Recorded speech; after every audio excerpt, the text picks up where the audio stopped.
What's up guys? Today we are going program using G68 on one angle rotation only. If your job is you just need to rotate a certain angle, so this tutorial video is for you, and I made a simple drawing for our reference so that we have a guide when we do our programming. I have this simple drawing 30 by 20 pocket, and this is our angle 0, and I have another pocket which is 45-degree angle. If you want to change this angle, let's say you want 30 degrees, so you can just alter 30 degrees on your program, and you can machine the same pocket. And also on the other pocket, one pole circle is 360 degrees, and we will use our spindle speed is 8,500 and our feed rate is 6,000, and the size of our end mill is 8 mil, and we are going to make our program name G68 one angle rotation. Create, open, and then guys, we have our fix form as always. We're just going to insert that one, and the same we have our tool start, and we are going to use tool number 62 and 62 for the sequence, tool 62, and also for our H is the same 62, for our D is 62, and we are going to alter the name, so 8mm end mill, say carbide,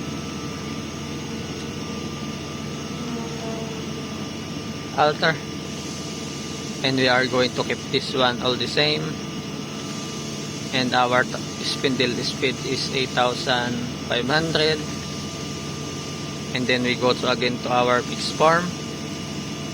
We are going to select the G68 single angle movement, insert, and fix form again. We select the tool end, make this one M30. So guys, if you have fix form, you are just going to insert, go to fix form and insert. And now our positioning is, since we have 40 mil from our datum to the edge of our pocket, and plus half of the 30 is 15, so we will position at the middle, so that's 55 mm. Alter, and we are going to change our Y to 0, and we can change this one to, let's say, 50, and this one is 5,000, and we are going to delete the other one because it's double.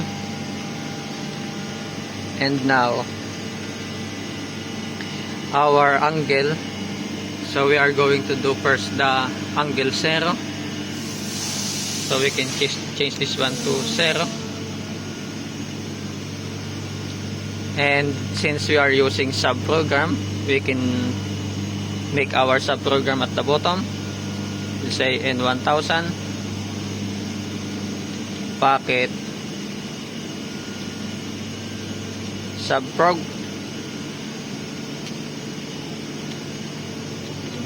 and a block insert. And guys, go to cycle. We are going to select the pocketing and pocketing wrap.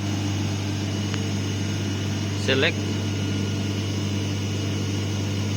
and then you are not going to fill in all those boxes that having asterisk. Just input so that you can go to the next box.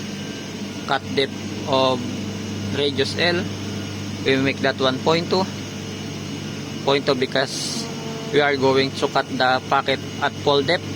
Let's say 10, and we are not going to put any allowance on our finish amount on K. Leave it blank. Bottom finish amount, leave it blank. And our bid is 6,000, so we can put 6,000, 6,000, let's say 1,000 on bid E.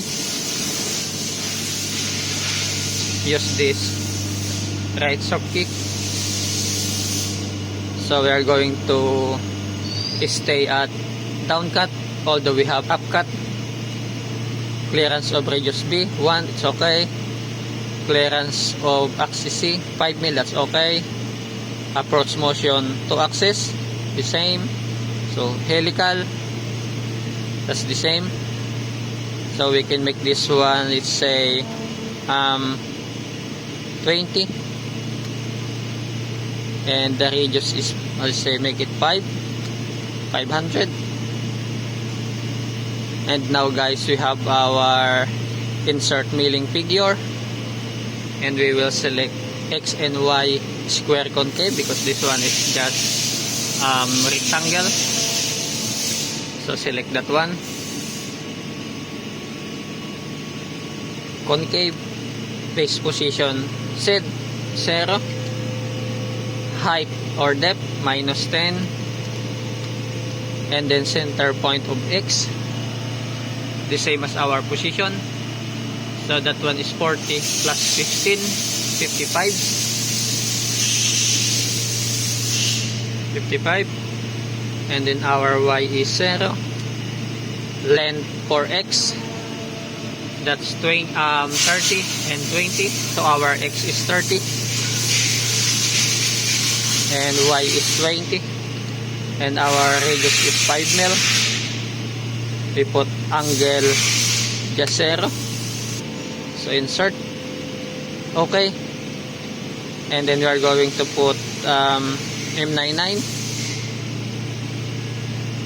So now guys, we have our program for this first packet.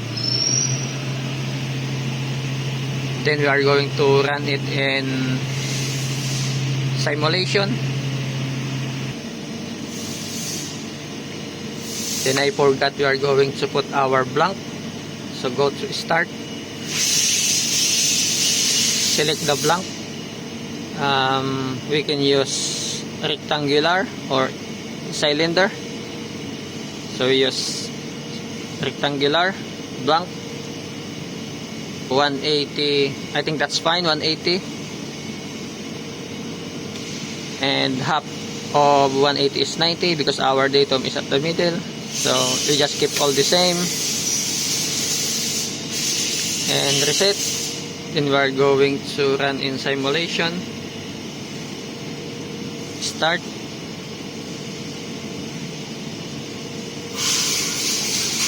So that's our pocket. Then we can change the view so that we can see it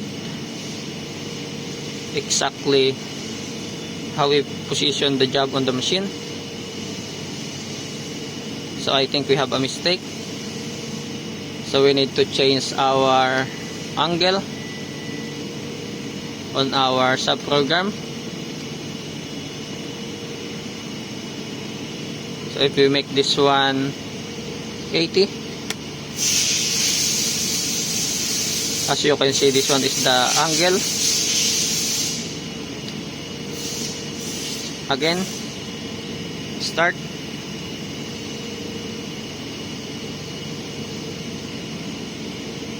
So guys, much better. And if you want to machine this other one, I am going to change the angle of rotation. Make that 145. Simulation.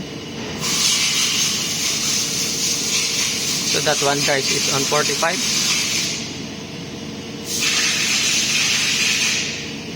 Also guys, you can use also G90 on this, and we can copy this one if you want to make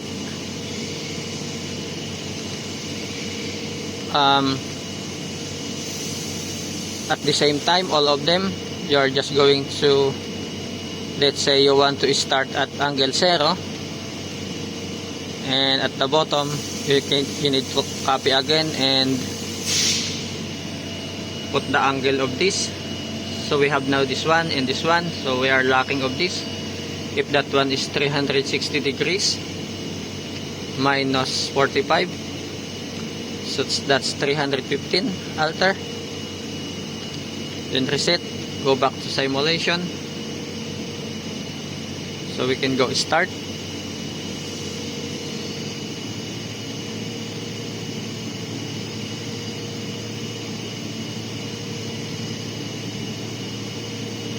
That's how you do your pocket. If you are going to do a pocket all around your PCB, so you can use the other format of G68, which is using the macro programming. So guys, if let's say you want to change your angle, you want this one to 30, and this one, change this one to 360 minus 30, that's 330. Let's try.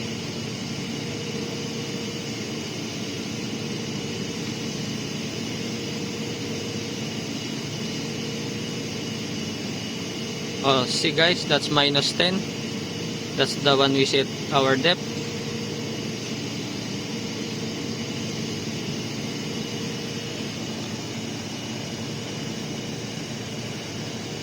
Or guys, if you're asked to, let's say if you want to make 3 pockets, 360 divide 3, so 120, and then you can change this one to 120, and since you are going to use G90, so 120 plus 120, that's 240. Alter, reset, and go back again to simulation.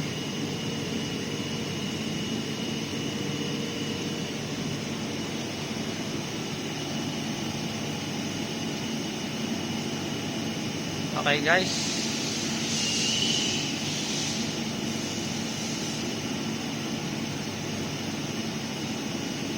because guys, the good thing about using this G68, if you're going to program this packet, it's easy because you know exactly what's the endpoints of your X and Y. But when you shift to a certain angle, you need to use your AutoCAD or any software to get your endpoints of your X and Y. But if you are just using G68, you can program this packet or this packet easily without finding the endpoints of your X and Y. Guys, thank you so much for